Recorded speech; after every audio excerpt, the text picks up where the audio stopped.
পড়ি। যে যেটা হইতে চায়, ধরা যাক যে আমি বিসিএস ক্যাডার হইতে চাই, আমি ইউনিভার্সিটির টিচার হতে চাই, আমি হচ্ছে যে বড় ব্যবসায়ী হতে চাই, আমি নিজে কোনো হচ্ছে বড় কোম্পানি দিতে চাই, যে যেটা হইতে চায় তাকে সেটা লিখে ফেলতে হবে। যে ভাই কি বলেন, হ্যাঁ তাকে লিখে ফেলতে হবে যে আমি বিসিএস ক্যাডার হয়ে গেছি, হইতে চাই না, মানে ওইটা তো হইতে চাচ্ছে কিন্তু সে লিখে ফেলবে আমি বিসিএস ক্যাডার হয়ে গেছি, আমি বড় ব্যবসায়ী হয়ে গিয়েছি, আমি ইউনিভার্সিটির প্রফেসর হয়ে গিয়েছি।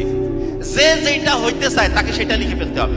তো অনেকের মাথায় প্রশ্ন যে যেটা হইতে চায় সেটা লিখে ফেলবো, কারণটা কি? খুব ইম্পর্টেন্ট। আমরা অনেক সময় এরকম একটা মন আছে না, এরকম একটা মানসিকতা আছে না যে আমি যখন এটা হব তারপরে এরকম হব। আচ্ছা অনেকে আছে না এরকম যে বিসিএস বা ইউনিভার্সিটির প্রফেসর হওয়ার পরে আমি এই রকম করে আমার জীবনটা তৈরি করব, এইরকম মনের মধ্যে অনেকের কিন্তু এরকম চাওয়া আছে।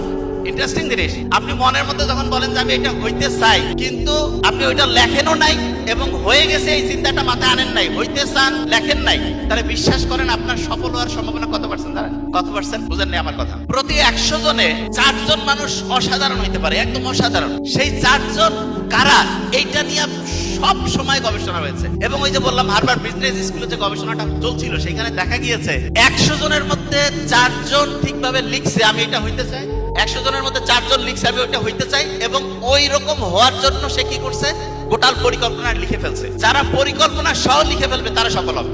সে যেটা হইতে চায় সেটা পরিকল্পনা সহ লিখে ফেললে ইনশাআল্লাহ সে সফল হবে। আমরা যদি পরিকল্পনা সহ না লিখি তাহলে অসাধারণ হইতে পারবো না।